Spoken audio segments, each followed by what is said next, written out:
This Good Morning Northwest Morning Sprint is brought to you by Bill's Heating and Air Conditioning.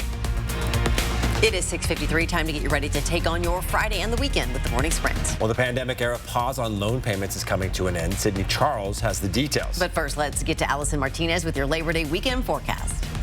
We have good news for you for Labor Day weekend. We have clear, sunny skies ahead. We will be having some hot temperatures. We're taking a look at our highs throughout the region. For today, we have temperatures in the 80s throughout the area, 81 in Spokane and in Coeur d'Alene. It's going to be a really warm, beautiful day today, and these conditions are only going to continue as we head into the weekend. As we take a look at our temperature trend here, you can see we're above average temperatures in 85 on Saturday, and we'll cool down the tiniest bit on Sunday to 78 degrees. AAA says domestic travel for Labor Day weekend bookings are up 4% from last year. International trips up 44%. For flyers, the Federal Aviation Administration predicts that this will be the third busiest holiday weekend of the year. The Transportation Security Administration estimates more than 14 million passengers are flying between today and next Wednesday, nearly 11% more than last year. Everything you need to know about Labor Day travel is coming up next on Good Morning America. In our Fire Watch coverage, cooler fall-like weather has helped firefighters increase containment on both the Gray Fire and the Oregon Road Fire. The Gray Fire in Medical Lake is now 93% contained, with firefighters now in the mop-up phase. Near Elk, the Oregon Road Fire is 83% contained. All evacuation notices are lifted. Hundreds of people lost their homes in the Gray and Oregon Road fires, and living through such a tragedy can bring on stress and anxiety that's hard to predict. So taking care of your mental health is important. The Red Cross is offering disaster-related mental health services to those affected by the recent wildfires. The organization says the grief people may be experiencing is normal, and they're here to both listen and help. For more information on the resources the Red Cross is providing, you can go to KXLY.com.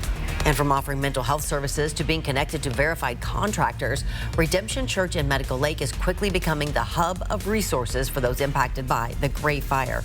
Lead pastor Nick Hawkins says they are in to help their community for the long haul. Today, Redemption Church is hosting a free community dinner for fire victims catered by volunteers.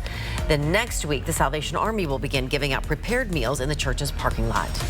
Well, many of the fire victims we've spoken to in both Medical Lake and Elk say they're staying with friends or family as they look to rebuild. Slumber Spokane, a vacation home rental company, is working directly with local insurance companies now to get people who've been displaced by these fires back into housing.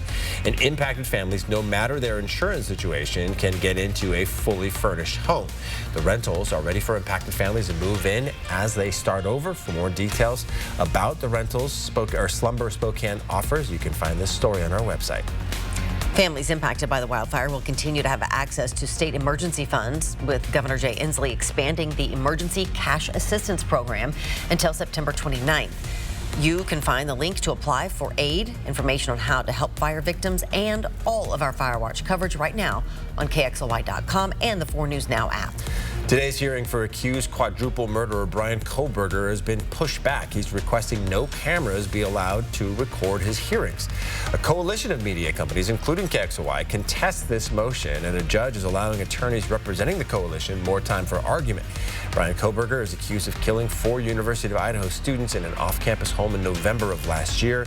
The journalist group has asked for a delay of at least 1 week so attorneys can prepare arguments. And if you're one of the millions of people with student loans, today marks a milestone. This morning, interest on balances will begin to accrue again after a 3-year pandemic pause. Many borrowers had their hopes of relief dashed when the Supreme Court struck down President Joe Biden's student loan debt cancellation plan this summer. While student loan repayments will start October 1st, exact payment dates will depend on the lender. Borrowers should begin receiving their bills in the days ahead.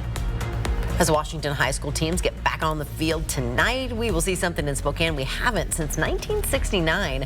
Varsity football at Hart Field. Lewis and Clark High School hosts South Hill rival Ferris this afternoon, playing at Hart Field for the first time in decades.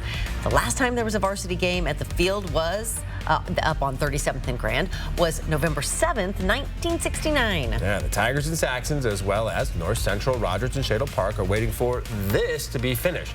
The new One Spokane Stadium right across the street from KXOY on West Boone. The stadium will be home to Spokane High School football and soccer and new USL professional soccer teams. The first games of that stadium are set to be played on September the 28th. All right, we're back with a final check of weather right after this.